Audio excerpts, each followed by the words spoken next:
Education is a vital tool for national development and a concrete way to secure the future of the next generation. Access to education for all in society is necessary for holistic growth and to avoid the repercussions of festering ignorance. This is Hude Hour on Hude Network, where we break down happenings in the humanitarian and development space. I am Amadine Ogbewe. And I am Joe Neze. You're welcome to the program. Education disparities are evident based on gender, location, and household wealth, with rural and less affluent families facing more significant challenges. These gaps widen at higher education levels, leading to increased dropout rates. Today, we'll break together to the forefront the advocacy for Sustainable Development Goal 4 to ensure inclusive and equitable quality education and promote lifelong learning opportunities for all. But first, we'll take a look at news from across the globe on this push for accessibility. Our headlines: Global Education Fund pledges $2.5 million to crisis hit Haiti. UN issues global alert on urgent teacher shortage. UNESCO report highlights global shortfall in physical education. Now we'll go into details during the course of the program, but for now, let's take a quick break. We'll be right back.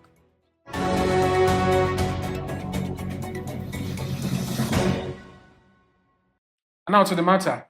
Many countries are experiencing declining learning outcomes in lower secondary education. In 2019, only 58% of students worldwide achieved minimum reading proficiency by the end of primary schooling. Completion rates for upper secondary education increased from 53% in 2015 to 59% in 2023. But the pace of improvement has slowed compared to previous years. Learning outcomes remain a concern, with significant declines in mathematics and reading between 2018 and 2022 in OECD countries. Taking a closer look at the numbers, approximately two-thirds of young children in 76 low and middle income countries are developmentally on track from 2015 to 2023, with no significant gender differences. Participation in organized learning before primary school reached 70% in 2022, recovering from a decline during the COVID-19 pandemic. Now, access to education in rural areas is still limited as only half of primary schools have adequate facilities for students with disabilities. Basic infrastructure varies. In 2022, 44% of primary, 56% of lower secondary, and 69% of upper secondary schools had internet access. Most upper secondary schools, about 91%, have electricity and computers for educational use. Accelerating progress towards Sustainable Development Goal 4 is crucial for improving education and achieving broader 2030 agenda goals.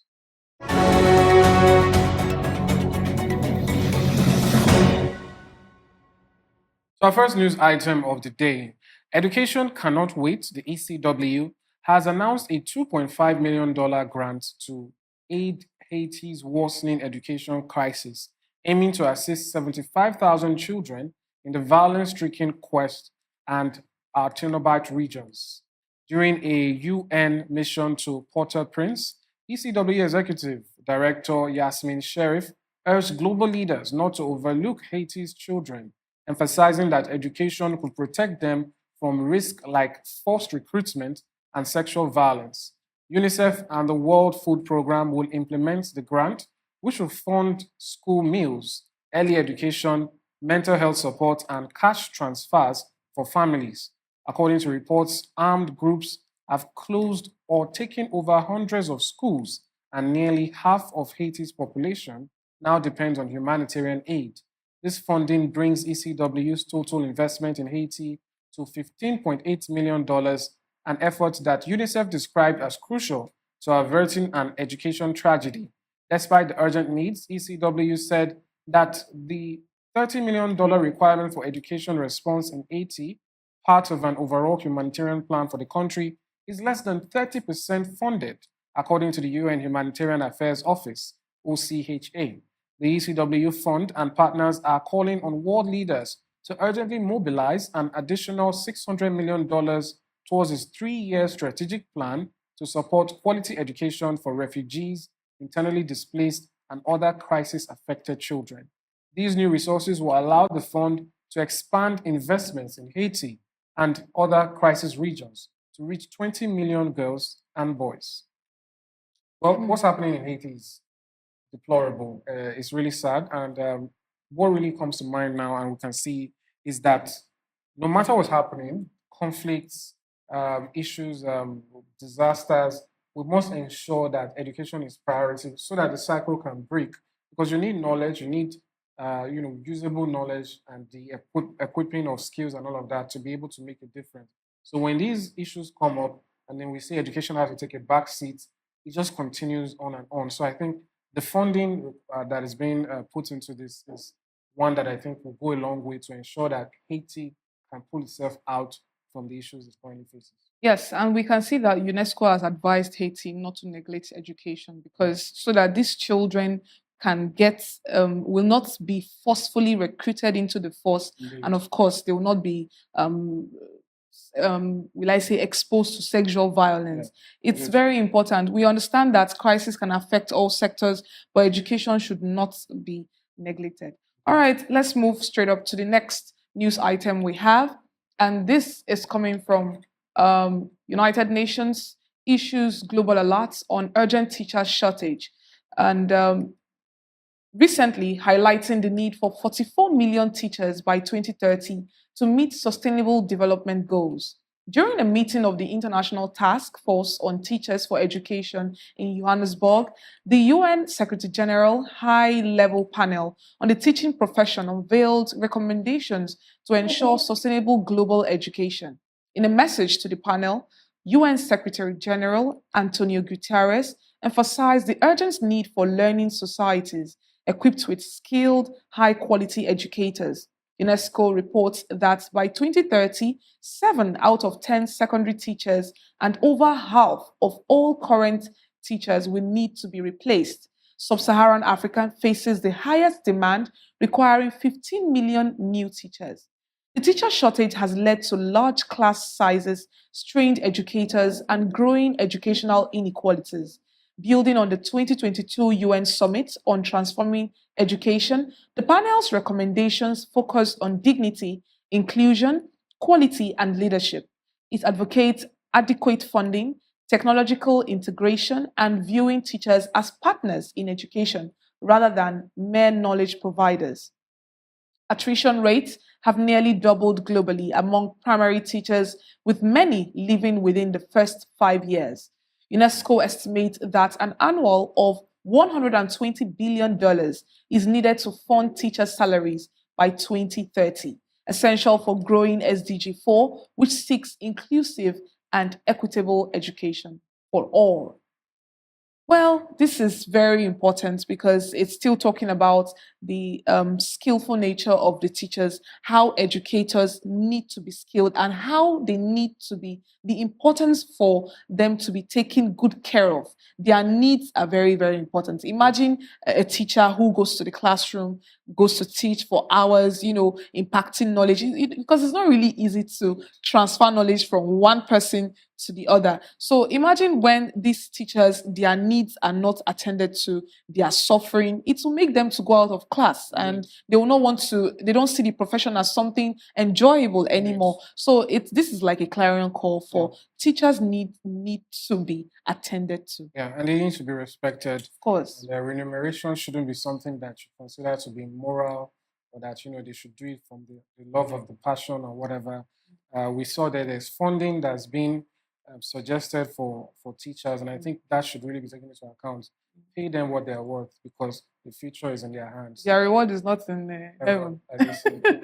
All right, we'll go on a quick break now. When we return, we'll delve into our final news item, and then we'll go on the conversation. Stay with us. Right back.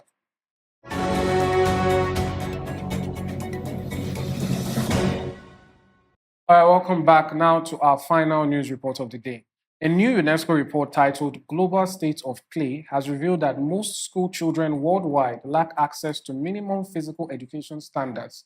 Only 58% of countries mandate physical education for girls, and just 7% of schools allocate equal time for boys and girls.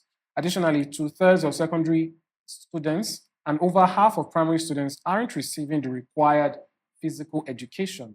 The report highlights disparities in teacher training and funding, with less than half of primary teachers trained in physical education and two-thirds of countries spending less than 2% of their education budget on it, while 58% of countries report including girls and students with disabilities in mainstream physical education. Regional inequalities remain. UNESCO recommends increasing funding and expanding teacher training, and also creating inclusive programs, especially for girls and students with disabilities. The report introduces 10 indicators to help countries access and improve their physical education standards. Mm.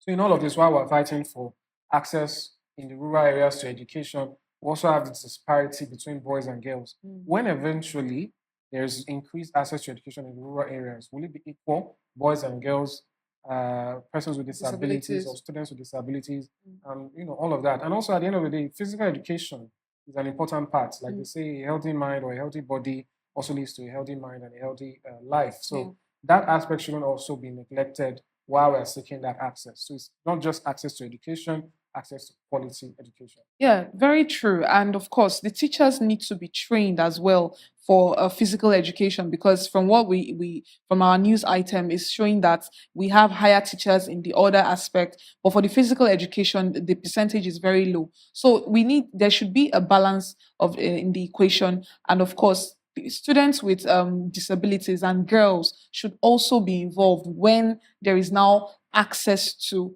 education. That's the SDG 4. Access to education for all, both boys, girls, students with disabilities should all have equal access to education. Indeed, and that's what we'll delve further into as we head deeper into the program. We'll go on a break now. When we return, we'll be joined by a guest to do justice to the matter. He is one of our own here in the house. Paul Oladipupo is a journalist and an educator to speak on the issue of education, particularly in the rural areas and access to it. Stay with us. We'll be right back.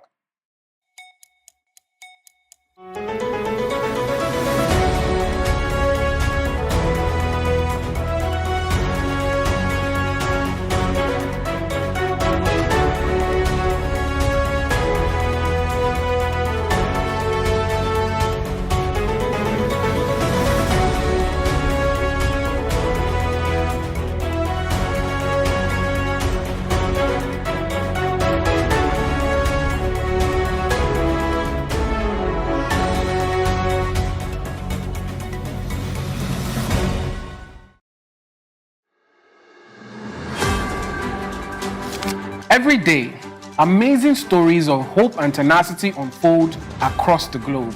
On Hude Hour, we dive into these inspiring tales and discuss the vital work being done in the humanitarian and development space. Humanity has never faced a shortage of challenges, yet we rise stronger through teamwork and determination. Though these remedies are often underreported, on Hude Hour, we advocate sustainable solutions. We bring you the latest and most impactful news on how lives are being changed. We engage with young change makers and experts who provide valuable insights into relief efforts and the challenges faced by local communities through a global perspective. Join us every Wednesday by 8 a.m. on Hude Network's YouTube channel as we embark on this journey of positive change.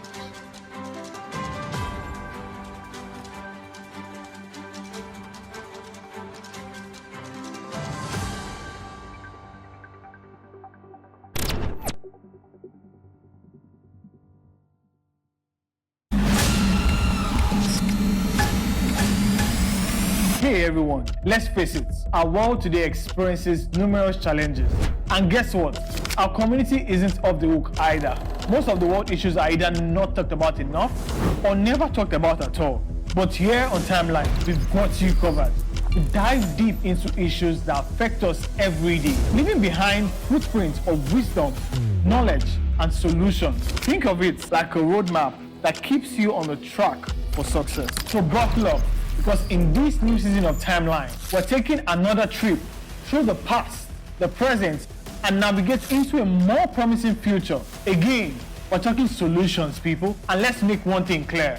This is not your average blah blah blah convo. This is real talk with a side of inspiration and a sprinkle of wow. I never thought about it like that. I'm your host on this impactful ride. Together, we'll tackle the tough stuff, laugh a little, and find ourselves on the path to positive change.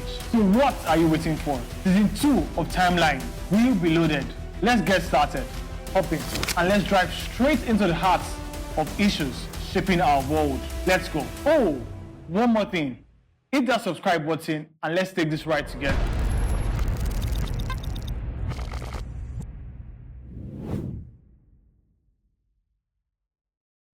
Welcome back. This is still Hude Hour on Hude Network. We've been joined now by a special guest, one of our own, in-house actually. He's an educator, but he's also a journalist. Speaking of Paul Oladipupo. Hello, Paul. Welcome. Welcome, Paul. Nice to have you here. Trying to see you under the lights of Hude Hour for once, and not always the Timeline. Maybe the lights are a little bit brighter now. Yeah. Sorry. I'm doing very well, thank you. All right, so let's go straight into it. You Yes. have the education background actively while you're still a journalist. So let us know, when it comes to the rural areas, what are really the main barriers to access to education there? Okay, I think let's break it down visually. First off, I think about 55% of students in these rural areas are the ones that are actually out of school in the real sense, according to UNESCO. And then again, one of the things that build up to all of these things, right? They include first off teacher shortage.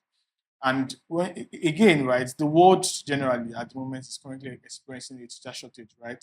But regardless, most of these problems are peculiar to rural areas because, again, they're rural and then nobody wants to live in this place. Usually, we see people migrate from rural areas to either the suburbs or the urban areas in whatever city, country, state, wherever they might be. And again, another thing again that happens is that teachers they want to have good pay, and you can't be in a rural area and then expect to be paid the money that someone in the city probably is collecting.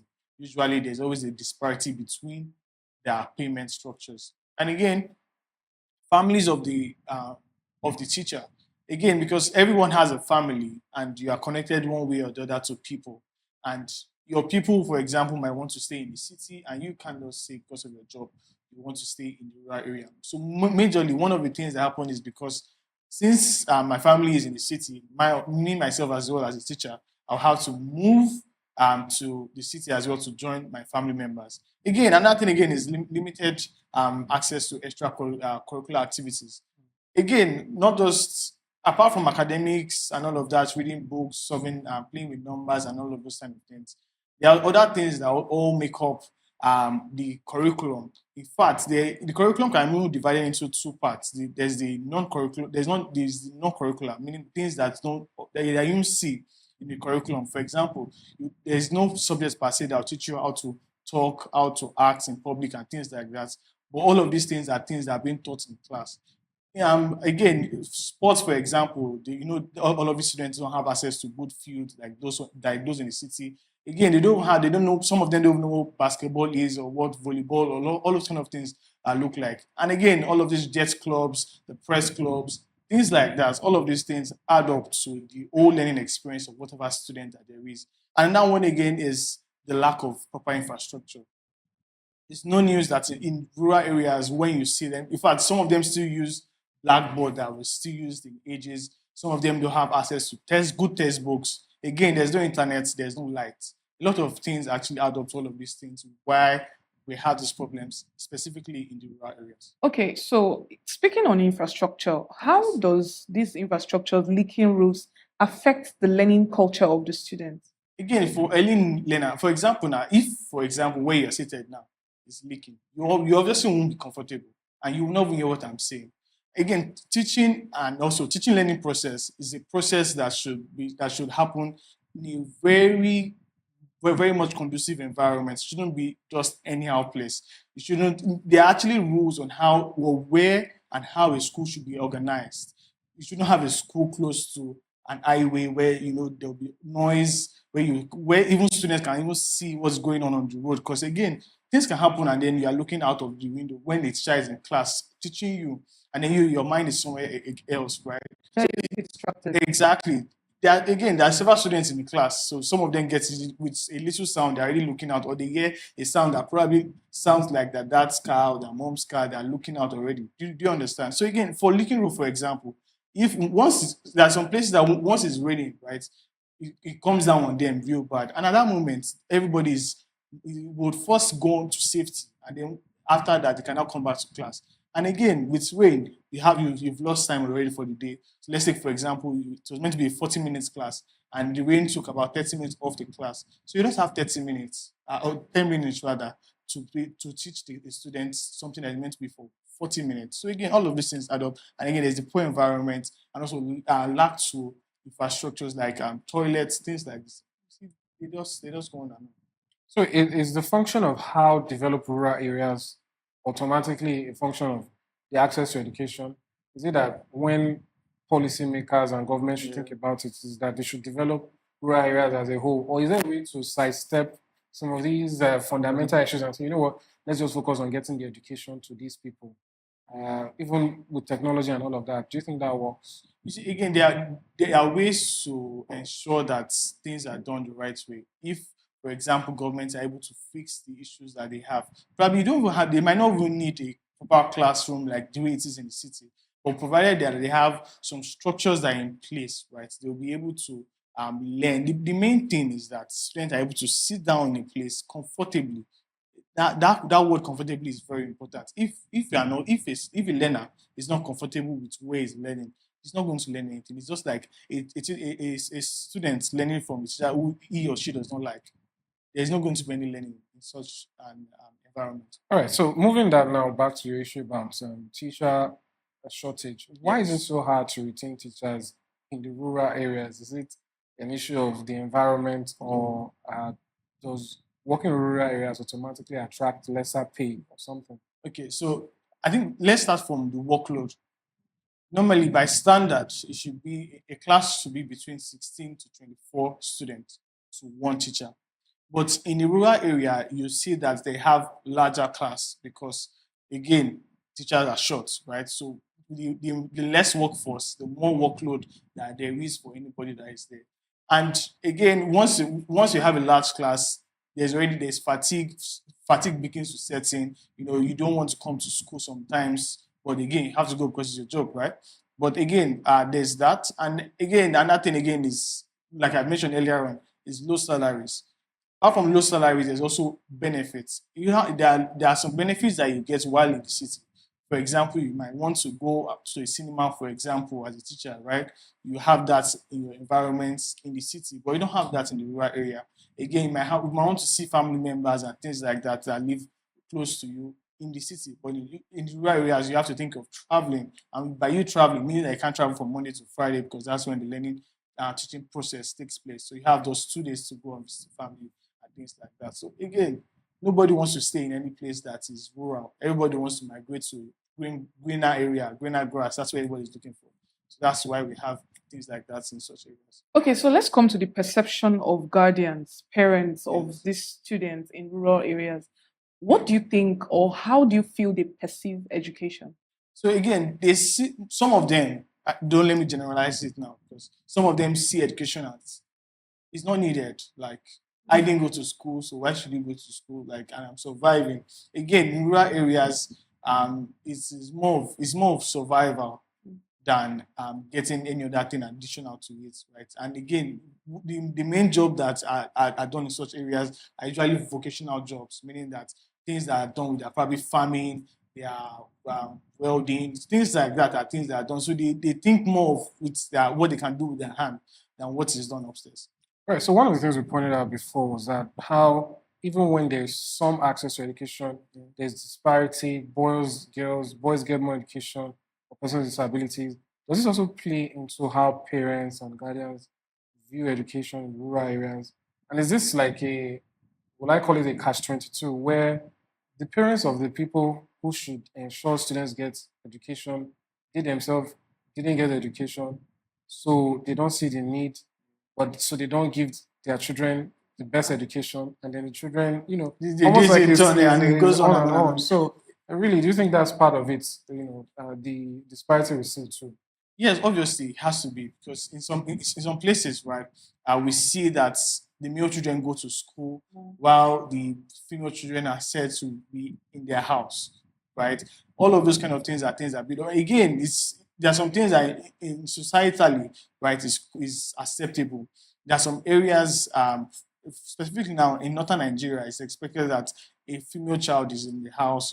What you are meant to do is learn how to cook and things like that, while the man of the house will go and learn, go to the farm, go wherever to make sure that the family is able to feed on whatever on whatever is able to provide for the family. So again, the structure of the society actually has a very big role to do with that. I even forgot to mention the fact that financial constraint as well. Education anywhere is not cheap. Education is not cheap anywhere. And even in places where they are cheap, sometimes, right, so, our parents cannot afford to send their students to school because they think again that I'd rather eat with this money than to send it to school, things like that. So do you think funding is also an aspect of this? And how should the government now prioritize? It's not like, yeah, there are schools in the urban areas, but it's not like it's all completely hunky Okay. dory now. So should they say, should we make the most of where we already have the best, or do we now try and spread resources evenly where the growth might even be slower? So how do you think they can balance that issue of how to manage funding and budgeting? I think I think that was UNESCO that they allocated about 55% of the education budget to Africa. I can't remember the year now, but meaning that a chunk of the budget for education for that particular year was given to Africa to ensure that whatever is going on wherever they're able to match up. So that's what can be done. Again, you try to look for places where they have limited access to education, and then you structure your budget in such a way that those areas have enough funding to those areas so that again they're able to match up. And then at the end of the day, when both students from the urban areas and students from rural areas come out of their communities, they're able to compete against themselves and they see themselves as a match, not one less than the other. Right. So we've already talked a little bit about it, but right now, uh, if we can make this perhaps the main essence of the conversation now, solutions. In your opinion, what are the ways to we solve these deficits, these gaps and issues in the rural areas? Is this for the government to, you know, is it for the government alone in the first place? When we're seeking Yeah. solutions, do we just look at one person or Or one is it party? collective effort? Yes. So, what would you say are those solutions that could work? So again, I feel mentoring should be one of it because another reason why these students sometimes they won't see the need of education is because there's no motivation. They don't see anybody in their environment that probably went to school and did well with the school thing. Do you understand? Sometimes the best person in the village might be someone that read up to primary six, for example, and then with primary six is able to read and write, right? And then they see that person that probably the person is not even well to do, doesn't know how to speak good English and converse very well in language that they don't even really understand. Do you understand? So there should be mentorship programs, private NGOs. Everybody has a role to play in this, and also governments can try their best to increase budget of education to start with. Another one again is increasing the salaries of and also benefits of all of these teachers.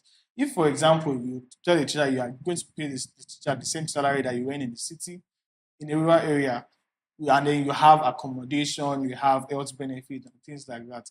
People want to stay in all of these rural areas, even forgetting their families and other things that they might even have access to, and then just try to sneak in things like that during the holidays. So yes, and I think we need to give kudos to UNESCO and also UNICEF who try to ensure that students in rural areas have exactly have access to education and can go to school.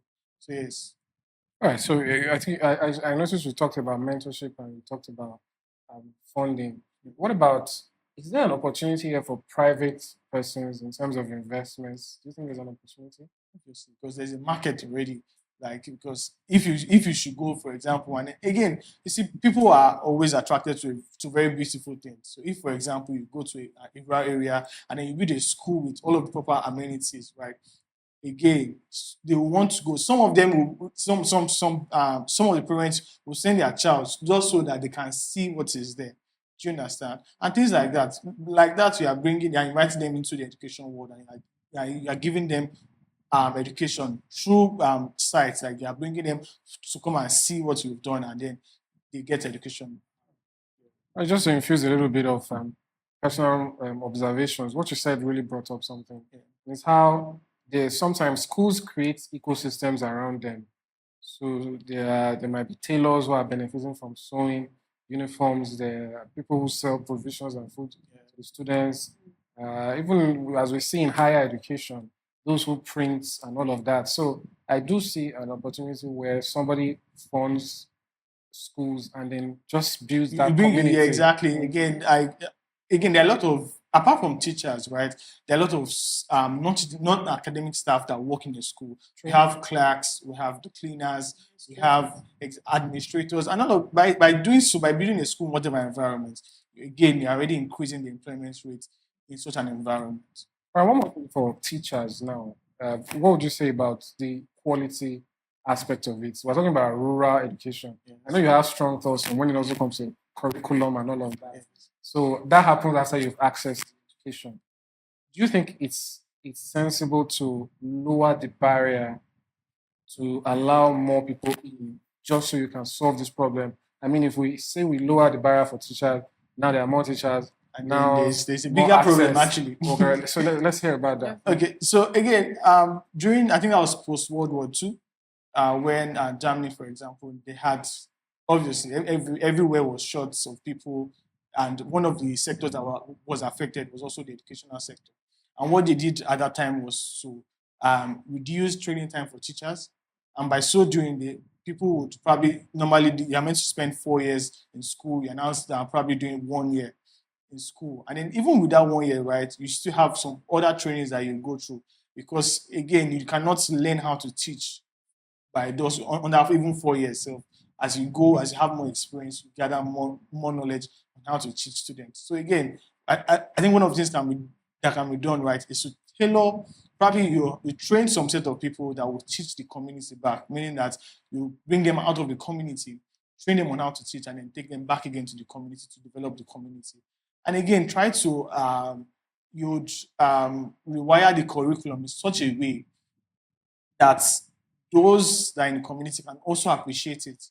For example, I'm a farmer. I send my child to school, and all he knows how to do is to read ABC and count 1 to 100.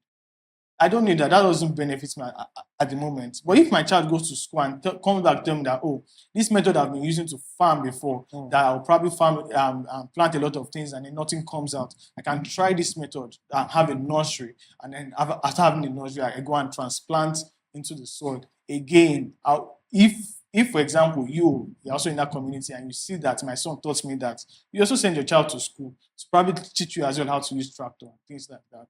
All right, so we're about done now, but what you said really sparked, a memory or advocacy I've always had, which is that it's the beauty of education. It just makes everything better, So that farmer can work for 50 years and be learning slowly. Okay, exactly. When I planted it this way, it happened to work better. Yeah. But you see all that thing you are learning by experience and toiling. I'm your child is going into the school, 2 months and it's coming back. Exactly. And so that's how we see businesses where they were doing they were doing well to a certain extent. Then when the children took over, they brought in technology, brought in more education, and it boosted, and the businesses transformed. So that's the beauty of education. Okay, so let's just, I don't know if Amadine has more questions, but in the aspect of free education, because there are actually places where in Nigeria and other countries as well in the world that have given access to free education, and some people in the rural areas are still, in quotes, adamant, they don't want to go to school. What's your advice on that? Again, if you should tailor the curriculum to something that they need. You see, again, if you should bring me a biro, for example, I already have one here. So you have to convince me on why I should buy your own biro from you, that kind of thing. So your biro has to be obviously better than my own biro. That's when I cannot say, oh, okay, let me buy your biro. Again, I feel like another thing again that can be done in rural areas, right, is if there's proper infrastructure. This is me going away from all that, your question now. If if we can have proper infrastructures, probably there's good lights, there's good internet, and all of that, we can now have a better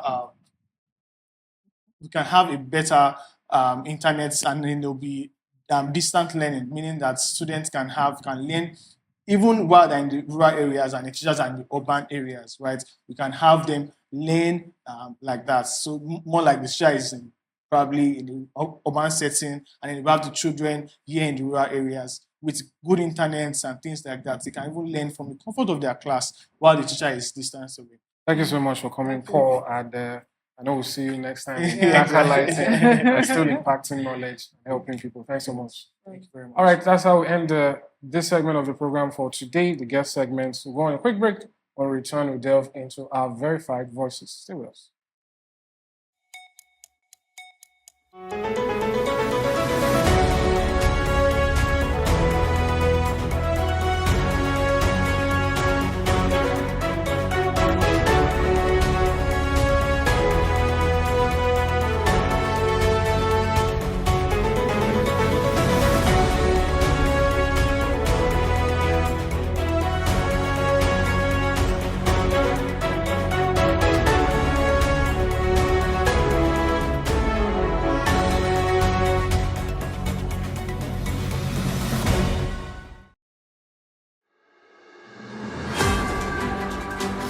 Every day, amazing stories of hope and tenacity unfold across the globe. On Hude Hour, we dive into these inspiring tales and discuss the vital work being done in the humanitarian and development space. Humanity has never faced a shortage of challenges, yet we rise stronger through teamwork and determination.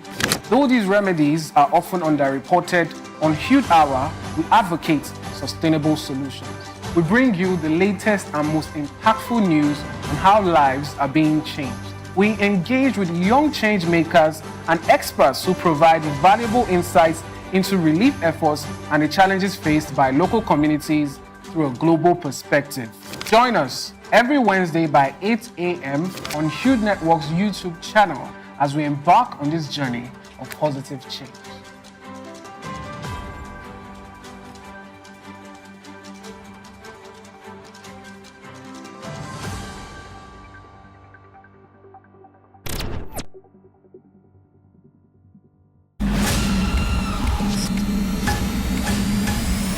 Hey everyone, let's face it, our world today experiences numerous challenges. And guess what? Our community isn't off the hook either. Most of the world issues are either not talked about enough or never talked about at all. But here on Timeline, we've got you covered.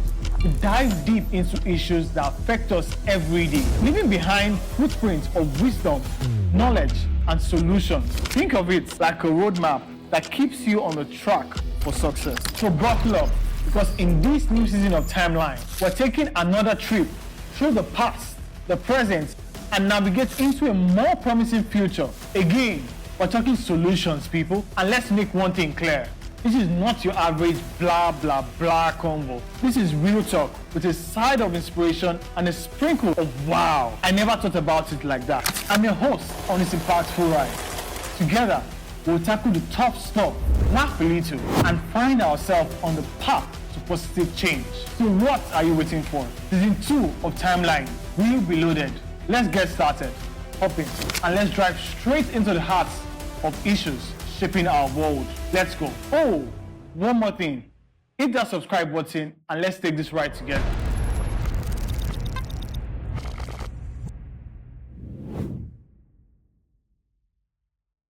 Welcome back. This is Verified Voices segment where we take a look at what the key stakeholders in the sector are saying as regards the issue at hand. Today we're talking about access to education, particularly in the rural areas. So let's see now what the Verified Voices are saying. With our first one of the day, we have one now from UNESCO.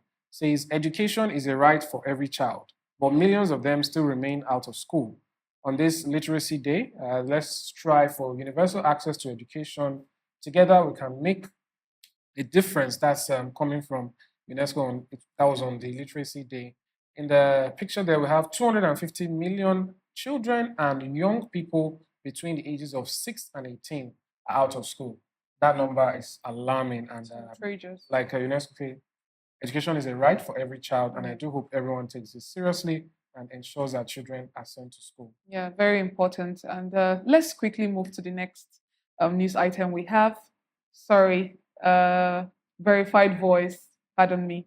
This is coming from UNESCO, Education, Sciences, Culture. Sub Saharan Africa faces a critical need for teachers to ensure every child has access to quality education.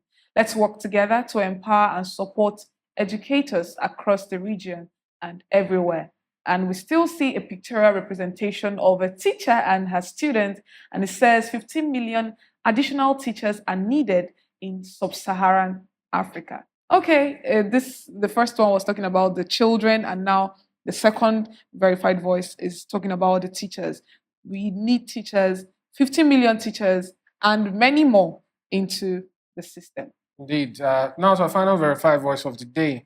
UNICEF is saying every girl has the right to learn and thrive, yet too many are still kept from classrooms, holding back their dreams and futures. Kamola, 16, from Uzbekistan, reminds us that when girls access quality education, it transforms lives and uplifts entire communities. Hashtag girl goals. Her image there of the young Kamala says, educate a girl and you elevate a nation. Mm. Wise words. And Yeah, I from a think, 16-year-old. indeed, it shows you she's already enlightening the nation. And I think we need to continue that. And I think we all need to know that when access to education comes, it should also be equal. Boys, girls, persons with disabilities, Yes. everyone should have equal access. Anyway, that's all we round up the program for today. I hope you had a good time. We've been talking about access to education in the rural areas, and I hope we've been able to offer some solutions and also bring to fore the relevant conversations on this issue. This has been Hude Hour, where we bring to you discussions on the humanitarian and development space. To join us once again. Bye for now. I am Amadine. And I am Joan Eze. Thank you so much for joining. Bye for now.